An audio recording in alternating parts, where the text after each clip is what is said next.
আসসালামু আলাইকুম এভরিওয়ান। দুষ্টু বউ ইরাবতী গল্পে 3 নম্বর পার্ট নিয়ে চলে আসলাম। তো বেশি কথা না বলে চলুন গল্প শুরু করা যাক। পরের দিন সকালে রিমি আগে ঘুম থেকে উঠে শাওয়ার নিয়ে হালকা একটু সেজে পার্টি হয়ে নিল আজকে আব্বু আম্মু আর জান্নাত খালামণির বাসায় যাবে বলে। আমার ভয় করে, কারণ আব্বু আম্মু না থাকলে রিমি আমাকে রান্না করতে পাঠাবে। যাই হোক, আজকে সবকিছু স্বাভাবিক। নাস্তা সেরে টিফিন নিয়ে অফিস চলে আসলাম। অফিসের সব কাজ এখন আমার আয়ত্তে চলে আসছে, তাই আব্বু রিল্যাক্স মুডে আছে, তাই সবাই বেড়াতে যাচ্ছে। আমিও যেতাম, কিন্তু বাসা নাকি একেবারে ফাঁকা করে যাওয়া যাবে না। তার উপরে কারখানায় না গেলে তো কাজ কাম লাটে উঠবে। দুপুরের খাবার খেয়ে নিয়েছি, ফোন দিলাম, বাসায় টুকটুক করে ফোন বাজলো। হ্যালো ভাইয়া। কিরে, ফোন তোর কাছে কেন? তোর ভাবি কই? ভাবি থালা বাসন পরিষ্কার করছে। সবাই খাইছে? হ্যাঁ, ফোনটা তোর ভাবির কাছে দে। হ্যালো, আব্বু আম্মু কি বের হয়েছে? না, একটু পরে বেরোবে। খাইছো তুমি? তুমি খাইছো? এই শোনো, আজকে আসার সময় ফুচকা আর ফুল নিয়ে আসবা। ওকে, মনে থাকবে তো? থাকবে। না হলে 12টা বাজাবো। এখন রাখো, অনেক কাজ আছে। আব্বু নেই, তাই একা একা সব সামাল দিতে গিয়ে একটু হিমশিম খাচ্ছি। যত যাচ্ছি দ্রুত বাসায় যাবো, ততই ভেজাল হয়ে যাচ্ছে। উফ, আর কাজ যেন শেষ করতে করতে 8:30 বেজে গেল। তাড়াহুড়ো করে গাড়ি নিয়ে বাসায় চলে আসলাম। কলিং বেল বাজাতেই ও দরজা খুলে দিল। মনে হয় আমারই অপেক্ষা করছে। রাগে চোখে তাকালো ও, বলল, আনুনি কি দুপুরে কি বলেছিলাম? এই রে, মনে নাই। মনে থাকবে কেমনে? আমি কি কারো কিছু হই নাকি? আচ্ছা, কালকে এনে দিব। লাগবে না, যাও। ও মন খারাপ করে চলে গেল। পিছে পিছে রুমে গেলাম। এই শোন না, ফ্রেশ হয়ে নাও, খাবার দিচ্ছি। বুঝছি, ফুচকা না আনলে আবার ঝামেলা হবে অনেক। এগুলো রুমে নিয়ে যাও, আমি আসি। এখন কোথাও গেলে পা কেটে ফেলবো। আমি হাসলাম ওর রাগ দেখে। এই যাবো আর আসবো। ব্যাগটা বিছানায় রেখে বেরিয়ে পড়লাম সেই কুখ্যাত ব্যবসায়ী ফুচকা মামার খোঁজে। সালারের পাই কই এখন? আধা ঘন্টা খুঁজে অনেক কষ্টে পেলাম, তবে ফুল পেলাম না। যাই হোক, এটা দিয়েই কিছুটা রাগ কমানো যাবে মনে হয়।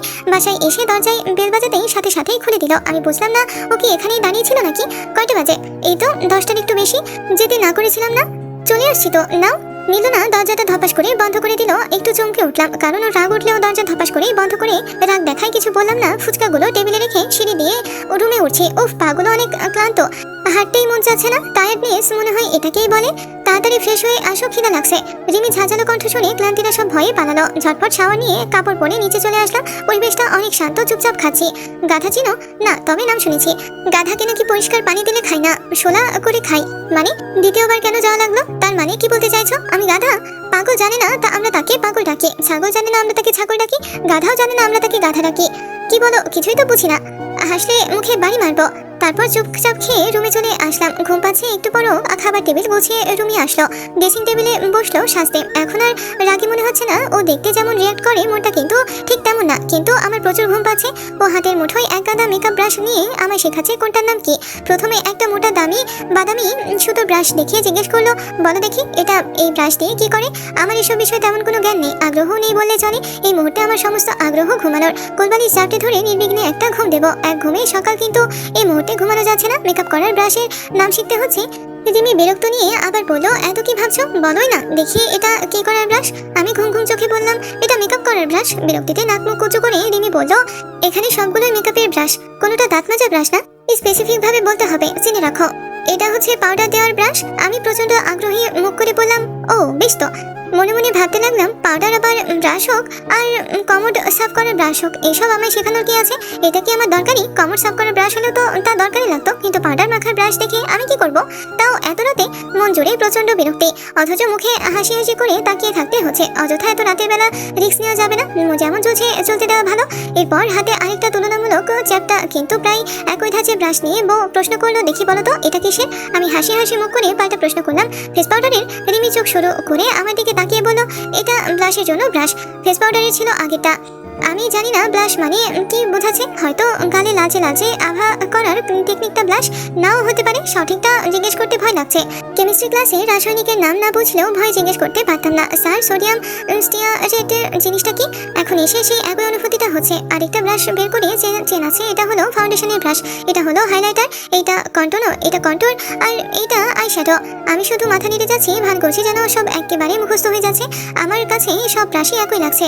কেন একই ব্রাশ দিয়ে এইসব করা যাবে না? কেন প্রতিটা বিষয়ে আলাদা আলাদা ব্রাশ লাগবে তা প্রশ্ন করা যাবে না? না হলে খবর করে ছাড়বে আমার কাছে সব ব্রাশই একই লাগছে। কেন একই ব্রাশ দিয়ে সব করা যাবে না? প্রতিটা কাজে প্রতিটা বিষয়ে আলাদা ব্রাশ লাগবে তা প্রশ্ন করা যাবে না। প্রশ্ন করলেই চাকরি তো থাকবে, কিন্তু ঘরে বউ থাকবে না। রিমি বলে উঠলো, শোনো, আমি জানি তুমি মনে মনে ভাবছো এত রকমের ব্রাশ কেন। তাই তো এই যে মেকআপ করা হয়, এটা কিন্তু এক ধরনের আর্টিস্টরা দেখো না আঁকার জন্য কত রকমের তুলিতে রং মাখায়, এসব হলো মেকআপের এক তুলি, বুঝলে? আমি খুশি মুখ করে বললাম, হ্যাঁ বুঝেছি। আজ অনেক কিছু শিখলাম, এখন ঘুমাই, ঘুম পাচ্ছে। কেন এখন ঘুমাবে? আমি বুঝেছি ও কি বলতে চাইছে। মেয়ে মানুষের কথা কি আর বলবো, উঠে গিয়ে ওর কপালে একটা চুমু দিলাম। ও বুকের মাঝে মাথা রেখে থাকলো, মনে হয় কয়েক যুগ পরে একটা নিরাপদ আশ্রয় পেয়েছে। রেখে তুমি কবে বুঝবে আমায়? মনে মনে বুঝি বলে তো এত কিছু হাসি মুখে হজম করে। আমি এমনই, একটু বোকা, একটু না সবটাই। ঘুমাবে না? ঘুম পাড়িয়ে দাও সকালে। এই যাও নাস্তা বানাও। কিছু বলেছি? আমি পারবো না। কি না? কি আজব, হঠাৎ করে এমন রুদ্রমূর্তি রূপ কেমনে ধরো? কি বললা? কিছু না, সব সময় তো আমিই বানাই, একদিন বানিয়ে দেখো কেমন মজা। ছুটির দিনটাও অশান্তি করে দিলা। কি বললা? আরেকবার বলো দেখি। আমি ওয়াশরুমে ঢুকে গেলাম, ফ্রেশ হয়ে কিচেনে গেলাম চা বানাতে, কিন্তু চায়ে কি লবণ দেয় নাকি দেয় না কনফিউজ হয়ে আছি। ধ্যাত, চা বানাতে হবে না, রুটি বানাচ্ছি। হয়ে যাচ্ছে। মানচিত্র ভাজতে গেলাম, আরেকদিক হয় একদিকে হয় আরেকদিকে পড়ে যায়, আবার আরেকদিকে কাঁচাই থাকে। রাতের তরকারি ছিল, গরম করে টেবিলে রাখলাম, নিয়ে একটু পরও আসলো। দুজনেই খেতে বসলাম, কিন্তু আমার বানানো রুটি দেখে আমার খাওয়ার ইচ্ছেগুলো অসহায় হয়ে পালিয়ে যাচ্ছে। ইচ্ছেগুলো মুঠো করে ধরতে চাইলাম, কিন্তু পারলাম না। এদিকে রিমি হাসছে, তোমায় দিয়ে কিছু হবে না, এগুলো কি খাবে নাকি আমি বানিয়ে আনবো? ফেলবো কেন, কষ্ট করে বানাইছি। মুখে দিয়ে বুঝলাম লবণ দেওয়া হয়নি, থাকুক, ফেলেই দিই। কেন, খাও না, ইনসাল্ট করছো? হাদারাম, রুটিও বানাতে পারে না। ও কিচেনে গেল, আমি টেবিলে বসেই রইলাম। কিছুক্ষণ পর ও রুটি সেকে আনলো। নাও খেয়ে দেখো তো, কোন দিক দিয়ে হয়নি, পড়ছে কিনা, লবণ ঠিক আছে কিনা। হয়েছে। রুটি বানানো কি এমন মহান কাজ? বেলুন দিয়ে বললেই তো হয়ে যায়। কই, পারলে না তো তখন? 10 মিনিটে যে কি এমন বড় কাজটা করে ফেলেছো না? ও হয়েছে, পারো না তো কি আর বলবা? হার তো মানবে না। বিকেলে একটু ঘুরতে নিবা? না, নিবো না। ও আচ্ছা। ওর হাসি মুখটা কালো হয়ে গেল। তুমি রুমে যাও, আমি রান্না করছি। কাকে জানি ফোন করলো। নাস্তা শেষ করে বাইরে চলে আসলাম। অনেকদিন ধরে সিগারেট আর চা খাওয়া হয় না। দোকান থেকে 1 কাপ রং চা আর একটা সিগারেট নিলাম। বাসায় তো খেতে পারি না, তাই বাইরে লুকিয়ে খেতে হয়। হারামি বন্ধুগুলো আসলো। একটু পর সবাই চা সিগারেট খাচ্ছিলাম। হঠাৎ দুটো পরি হেঁটে যেতে দেখলাম। ওয়াও, পুরোই হট, টাচ করলেই মনে হয় জ্বলে পুড়ে ছারখার হয়ে যাবে। পারফিউমে কি সেন্ট! ওরা যাওয়ার সাথে সাথে পিছে পিছে আমাদের মনগুলো নিয়ে চলে যাচ্ছে। মামা দেখছিস কি জলদি আই, এই জিনিস আমার লাগবেই বলেই হাত টান দিল। জয় আগে আগে চলে যাচ্ছে। আমি 4 কাপ রেখে কোনো মতে চলে আসলাম ওদের সাথে বিল পে করে দিব। কিন্তু কে জানতো ওদের পাল্লায় পড়ে আমার ভবিষ্যতে বিপদ নিজেই আমি ডেকে আনছি। জয় গান গাইছে আর হেঁটে চলেছে। আসিফ আর জয় শার্টের কলার তুলে চুলে হাত বুলিয়ে দিয়ে হিরো হিরো স্টাইল করছে। তাহলে আমি বাদ থাকবো কেন? আমি তো দেখতে অনেক স্মার্ট। আমিও স্টাইল করলাম। মেয়ে দুটো মাঝে মাঝে আর চোখে তাকাচ্ছে আর জোরে হাঁটছে। এ কি, ওরা তো আমাদের বাসায় ঢুকছে। আস্তাগফিরুল্লাহ রাব্বি মিন কুল্লি জামবি উতুবি ইল্লাহি লা হাওলা ওয়ালা কুওয়াতা ইল্লা বিল্লাহ আলিউল আজিম। আসিফ সোজা পিছে পিছে ঢুকে গেল। ভাবি, ও ভাবি। রিমি ওর বান্ধবীদের বুকে জড়িয়ে নিচ্ছে। এমন সময় আসিফের জন্য ডাকাডাকি। কি হয়েছে ভাবি? ইয়াসিন ভাই কই? বাসায় নাই বুঝি? না, আধা ঘন্টা আগে বাইরে গেছে। ও ভাবি, একটু পানি খাও তো। এখানে কি পানি খেতে আসছো নাকি অন্য কিছু? না মানে হয়েছে কি ভাবি? থাকার বলতে হবে না। রিমি ওর বান্ধবীদের সোফায় বসতে বললো। ওরা কিছু বলছে না, শুধু চোখ রাঙাচ্ছে। এতে আসিফ আরো উৎসাহ পাচ্ছে। এই নাও পানি খাও, আর সোজা চলে যাও। আসিফ পানি খাচ্ছে। আসিফ বলল, আহ ভাবি, চাইলাম পানি, দিলেন শরবত। মনটা খুশিতে ভরে গেল। কই না তো, পানি তো দিলাম। বান্ধবীরা রাগে ফুঁচে আর ওর লুচ্চামি দেখে। ভাবি, আরেক গ্লাস পানি দেন। আপনার হাতের পানি ও শরবত মনে হয়। আমি আর জয় বাইরে থেকে সব শুনছি। হারামি লুচ্চার ঘরে লুচ্চা কি শুনে করছে। মামা, আমিও শরবত খাবো। শালা বাইঞ্চোদ, তুই শরবত খাবি? কই, বাসায় তো লেবু নেই। ও তো খাচ্ছে। জয়কে ধরে রাখা যাচ্ছে না। মামা ছাড় না, একটু যেতে দে। এদিকে ভাবি, ওরা কারা? আমার বান্ধবী। এখন যাও, পরিচয় করাই দিবেন না? কি দরকার শুনি বলেই আসিফকে রুম থেকে বের করে দিচ্ছে। এই মামা, পালা পালা, লুকা, দেওয়ালের এদিকে লুকালাম। আসিফ বের হতেই দরজা লাগিয়ে দিল। উফ, বেহায়া একটা। শুধু বেহায়াই না, বাস্টার্ড একটা রাস্কেল, মেয়েদের সম্মান করতে জানে না। আসার পথে ওরা আরো দুজন ছিল। ওর পিছে পিছে বাসায় পর্যন্ত ঢুকে গেছে। কেমন ক্যারেক্টারলেস। একটু পর আসিফ বের হইল। আমি ভাবছি, এখন যদি বাসায় ঢুকি আর রিমি যদি জানতে পারে যে ওই 3 জনের মাঝে আমিও ছিলাম, তো কেমন হয়ে যাবে হয়তো। মামা, এই সাদাপুরির নাম্বারটা জোগাড় করে দিস। মামা, আমার ওই খাটুটা। মনে মনে রিমি যদি জানতে পারে তোদের সাথে আমিও ছিলাম, ও কি যে করবে ভাবতেও পারছি না। এই মামা, কি ভাবিস? ভাই, এখান থেকে ভাগ, আজকে বাসায় যাওয়া যাবে না। চল মামা, বের হইলে আবার পিছে পিছে যাবো। তোরা কি জানিস ও যে তোদের ভাবি ছোট বোন? তাহলে তো আর কোনো সমস্যাই নাই। 11টা, 11:30 বাজে 3 জনেই রাস্তায় হাঁটছি। মামা, আজকে পার্টি হবে, ট্রিট আমি দিব। অনেকদিন থেকে নাইট ক্লাবে যাই না। মামা, আজ হবে। কিছুক্ষণ পর আজান দিল, কিন্তু ভয়ে বাসায় যেতেও পারছি না। এর মধ্যেই ফোন বেজে উঠলো। হ্যালো, কই তুমি? জুমাই যাবে না? এখানে পড়ে নিব। কোথায় তুমি? জান, আমি তো হাসপাতালে আসছি। কেন? আসিফের মায়ের অনেক গ্যাস্ট্রিকের ব্যথা, তাই আন্টিকে নিয়ে হাসপাতালে আসছি। তোমায় আমি চিনি না, তোমায় কেন যেতে হবে? খবরদার, নার্সের দিকে তাকালে চোখ কানা করে ফেলবো। বাসায় মেহমান আসছে, জলদি বাসায় আসবা। এমন সময় আসিফের আম্মু, কে তোরা রুমে কি করিস? জুমাই যাবে না? আমি ফোনটা কেটে দিলাম। রিমি শুনছে কিনা?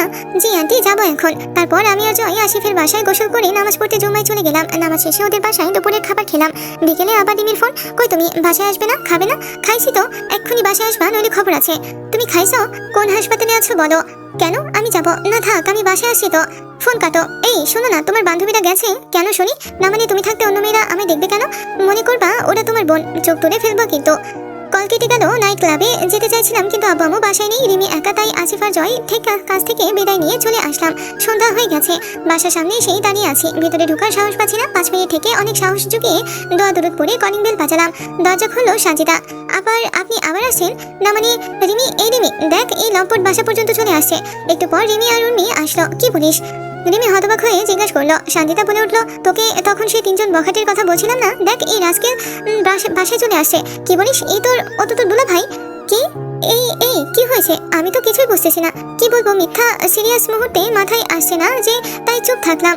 ও আর কি বলবে? ক্যারেক্টারলেস তো ক্যারেক্টারলেসই থাকে। কথাই আছে না, বান্দর বুড়ো হলেও গাছে ওঠা বাদ দেয় না। ছি দুলা ভাই, ছি, আপনি এত নিচু মনের মানুষ জানতাম না। আর আমরা আর এক মুহূর্ত এখানে থাকবো না। হারামি বন্ধুদের লাগা আজ ফাঁসলাম। ওর হয়ে আমি তোদের কাছে মাফ চাইছি। আজকে রাতটা থেকে যা, কাল তোদের আমি সহ চলে যাবো। এই লম্পটের সাথে আর থাকবো না। আমার কথাটা তো শোনো। দরজাটা লাগিয়ে চলে গেল। রুমে এসে শুয়ে আছি কিন্তু কেউ কথা বলছে না আমার সাথে। রাতে দুলা ভাই খেতে আসেন। খাবো না, যাও। আপনি না খেলে রিমিও খাবে না। ও না খেলে আমরা কেমনি খাবো? বোন আমাকে মাফ করে দে। আমাকে তখন আসিফ নিয়ে আসছিল। আরে দুলা ভাই, মাফ চাওয়ার কি আছে? আসেন বলে হাত ধরে টেনে খাবার টেবিলে নিয়ে আসলো। বোন আমারে মাফ করে দে। আরে দুলা ভাই কি করেন? মাফ চাওয়া লাগবে না। বলো মাফ করেছো? হ্যাঁ করেছি। রিমি তাও কোনো কথা বলতো না। চুপচাপ সবার প্লেটে ভাত দিয়ে নিজে ভাত নিল খেতে। মন চাইছিল না, তাও খেলাম। ওদের আলাদা রুমে ঘুমাতে দিয়ে রিমি এসে আমার পাশে শুইল। এই শোনো না, আই এম সরি। ছুবে না আমায়। সরি বলছি তো। আমি কোনো চরিত্রহীনের সাথে থাকতে চাই না। কেমনে পারলা এমন করতে? একবারও আমার কথা মনে পড়লো না? ভুল হয়ে গেছে, মাফ করে দাও না। আমার ভালোবাসার বিশ্বাসের এই মূল্য দিনে তোমাকে এতটা বিশ্বাস করতাম, আর সেই তুমি। আমি কালকে চলে যাব আর 2 মাস পর ডিভোর্স দিয়ে দিব। ও কাছে হিচকি দিয়ে গায়ে ধরলে হাত ছিটকে দূরে ফেলে দিচ্ছে। সত্যি আমি অনেক বড় ভুল করেছি। আজকের গল্পটি এই পর্যন্তই শেষ হয়ে গেল। পরবর্তী পার্ট পেতে অবশ্যই চ্যানেলটিকে সাবস্ক্রাইব করে রাখবেন। ধন্যবাদ।